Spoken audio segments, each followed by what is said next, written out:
میں نے ایک کالم پڑھا، کالم میں کالم نگار نے اپنے گورے کولیگ سے پوچھا کہ تم مسلمان کیوں نہیں ہو جاتے؟ اس نے مسکرا کر جواب دیا، تم مجھے کوئی اچھی سی ریزن دے دو، then I will accept Islam, میں اسلام قبول کر لوں گا۔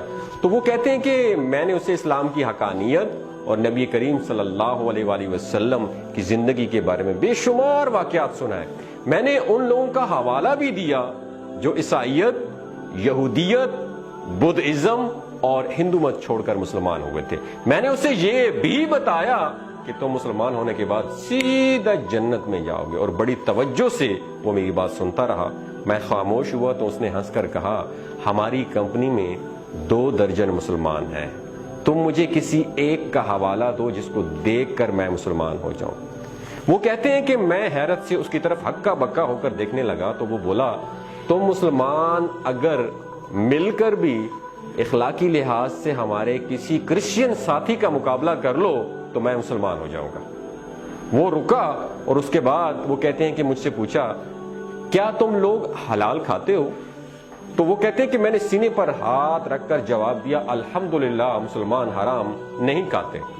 اس نے کہکا لگایا اور بولا، تمہاری بات چکن کی حد تک تو درست ہے، لیکن جہاں تک کام سے محبت، کمپنی کے ساتھ وفاداری اور اعمال کا تعلق ہے، میں نے تم میں سے کسی کو حلال کھاتے نہیں دیکھا۔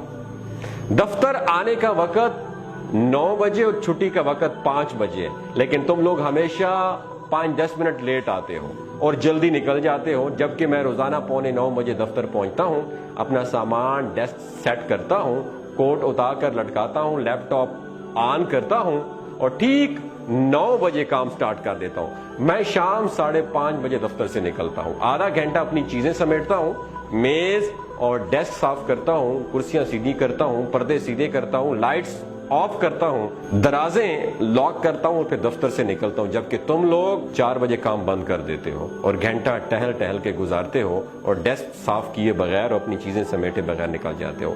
ہم یورپی لوگ اپنا باتھ روم خود صاف کرتے ہیں، کموڈ تک صاف کر کے باہر نکلتے ہیں، دفتر کی لائٹس بند کرتے ہیں، پودوں کو پانی دیتے ہیں، اپنی پلیٹیں اٹھا کر ریک میں رکھتے ہیں، جبکہ تم لوگ جھوٹے برتن میز پر چھوڑ کے چلے جاتے ہو، فلش تک نہیں کرتے، اور اگر کر جاؤ تو فرش گیلا کر دیتے ہو، سنک میں پاؤں دھوتے ہو اور پورے واش روم کا فرش گیلا کر دیتے ہو۔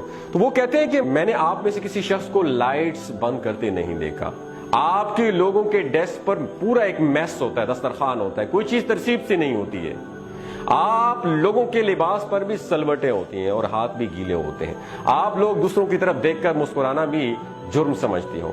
کام لٹکانا آپ لوگوں کی عادت ہے اور کام کے دوران گپ لگانا آپ لوگوں کا مشغلہ ہے۔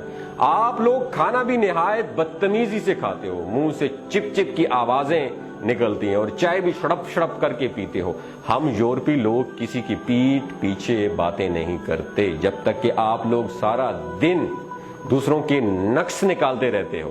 ہم خوراک اور ادویات میں ملاوٹ نہیں کرتے۔ آپ یورپ کی کسی بھی جگہ سے کھانے کی چیز خرید لیں، وہ خالص ہوگی اور ڈبے میں وہی کچھ ہوگا جو اس کے باہر لکھا ہے۔ ہم لوگ ایکسپائری ڈیٹ کے بعد خوراک کی کوئی چیز فروخت نہیں کرتے۔ یورپ اور امریکہ میں ادویات میں ملاوٹ یا جعلی ہونے کا تصور بھی نہیں ہے، لیکن آپ کے معاشرے میں صدر ہو یا امام کعبہ، اس سے خالص خوراک اور اصلی ادویات نہیں ملتی ہیں۔ وہ رکا اور پھر بولا کہ میں نے تم لوگوں کو کبھی پڑھتے ہوئے بھی نہیں دیکھا۔ تم لوگ روز مٹھائی اور چاکلیٹ خریدتے ہو، لیکن میں نے تمہیں کبھی کتاب خریدتے نہیں دیکھا۔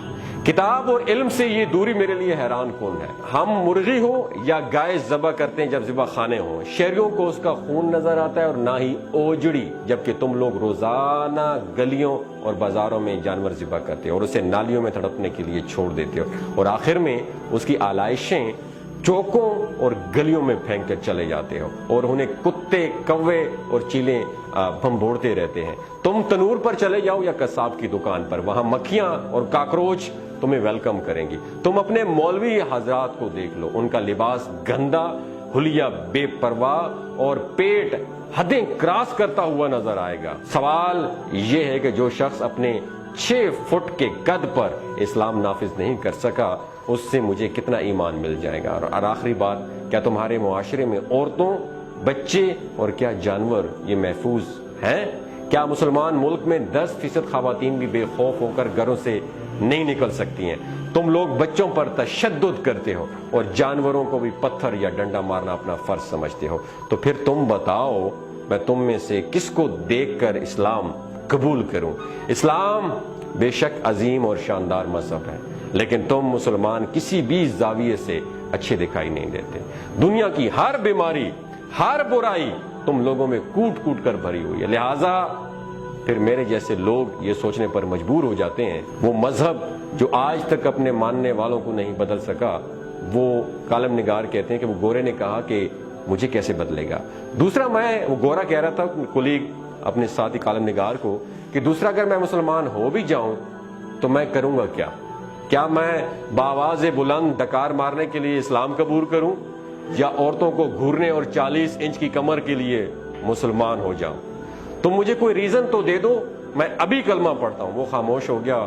وہ کالم نگار کہتے ہیں کہ میرا منہ کھلے کا کھلا رہ گیا۔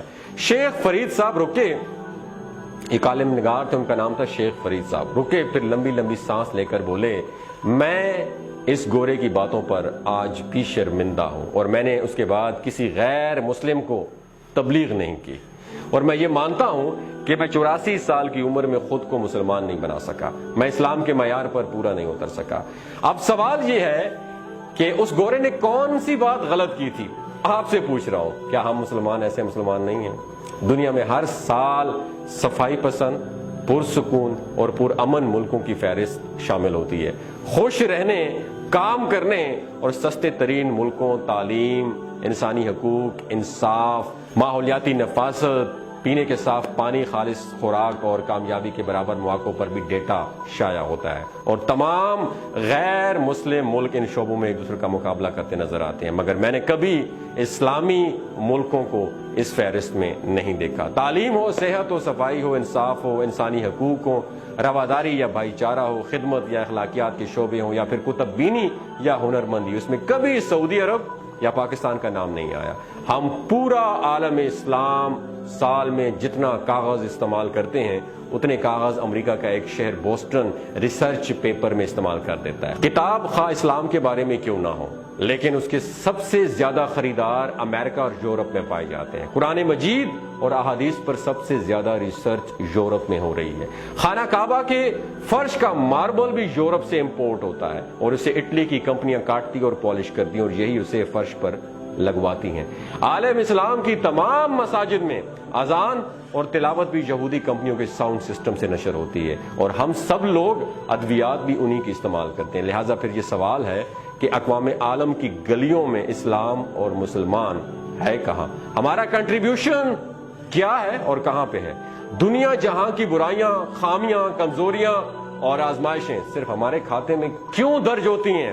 وہ قوم جو اپنے مسلمان بھائیوں کو اسلام کے نام پر قتل کر دیتی ہے اور مسجد پر حملہ کر کے 200 نمازیوں کو شہید کر دیتی ہے، کیا وہ اسلام جیسے عظیم مذہب کو ڈیزرو کرتی ہے؟ ہم مسلمانوں کی زندگی میں بھی اسلام کہاں ہے؟ یہ جو اس کالم میں یہ باتیں بتائی گئی ہیں، باتیں تو سچی ہیں، پر ہمیں شرم نہیں آتی۔ ہم ڈھیٹ لوگ ہیں، خود علم نہیں ہوتا، کتاب پڑھنا تو دور کی بات، ہاتھ بھی نہیں لگاتے، اور دوسروں سے ہر بات پہ ریفرنس مانگ رہے ہوتے ہیں۔ دوستو، اگر میری کوئی بات آپ کو بری لگی ہے تو میں معذرت چاہتا ہوں، لیکن اگر ہم نے دنیا پہ حکومت کرنی ہے، عالم اسلام پر حکومت کرنی ہے، ہم نے غیر مسلموں پر حکومت کرنی ہے، تو ہمیں کتاب کو پکڑنا ہوگا، ہمیں قرآن مجید کو اپنا ہتھیار بنانا ہوگا، تب جا کے ہم ان کا مقابلہ کر سکتے ہیں، ورنہ کرپشن، ملاوٹ، بے ایمانی، ان ساری اور دھوکہ، جھوٹ، ان سب چیزوں کے ہوتے ہوئے ہم صرف نام کے مسلمان ہیں۔ خدارا اپنے آپ کو سدھارو اور ایک اچھا مسلمان ہو کر دوسروں کو تبلیغ کرو تاکہ دوسروں کی زندگیاں بدل سکیں۔ اگر آپ کو اس ویڈیو سے کوئی بھی اچھا پیغام ملا ہو تو اسے دوسروں کے ساتھ ضرور شیئر کیجیے گا۔ بہت شکریہ۔